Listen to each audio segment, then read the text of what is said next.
Hi, my name is Anita Old Bull-Bigman, and I am a member of the Crow Tribe, the Apsaalooke from Crow Agency, Montana. I am, I am a daughter of a Vietnam veteran. I am a U.S. Army veteran. I served during Operation Desert Storm, but fortunately I didn't have to go over. My son is currently in the service. He was in Afghanistan, so military service is, dear to my heart. But basically, that is where I started. I joined the military basically um, to honor my father and also to use the GI Bill to go to college. And what I learned from the military has been very instrumental in my life today. I finished the military service, went to college, obtained my bachelor's degree in history and minor in political science. I also obtained a teaching certificate. I wanted to teach school, and eventually I wanted to go on to college, teach college as well. But life took me in a different direction. I ended up working for our Crow Tribe as a Head Start director, which I did for almost 3 years. And then I was promoted to Chief Executive Officer. And at the time, it was very, very scary for me because being a young female was very not traditional in our culture. So I declined for almost a year, and I finally accepted the position, which was very difficult because I had to basically prove myself to the elders, to an older generation of workers that were there working for the tribe for a long time, who felt that maybe I just didn't understand because I was involved in the military, outside work, BIA. So coming in, it was difficult, but it was also a challenge that I decided that I would take on.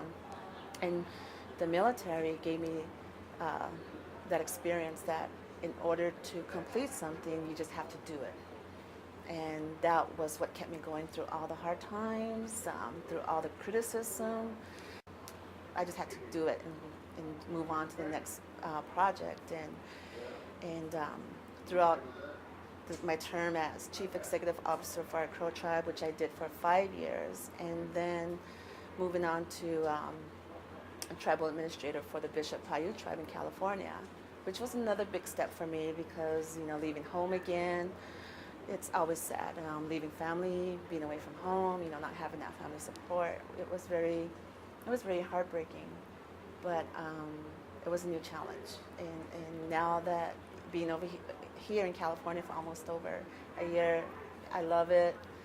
Doing the same thing again, which is policy writing, policy making, improving the governance structure, designing self-governance programs, and community building. Basically, I think it's a really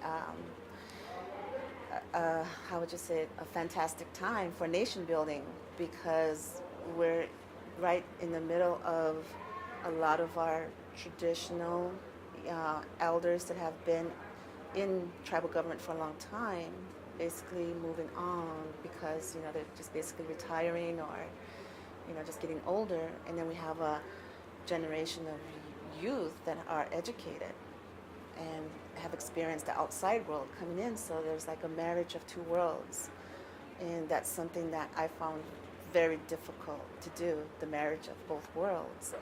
But it's also needed to create this new modern tribal government. So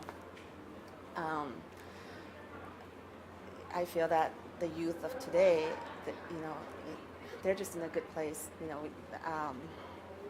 I'd say my generation, which is like the 40-year-olds, we understand both. We understand our elders, we understand the youth. So we're able to support the youth coming in and also to provide more guidance that I felt our Native youth should step up to the plate, and the girls, especially the females, shouldn't be afraid to take on challenges. It's okay today, to speak your mind in a respectful way, of course, and also to be a part of this whole dynamic change of tribal government.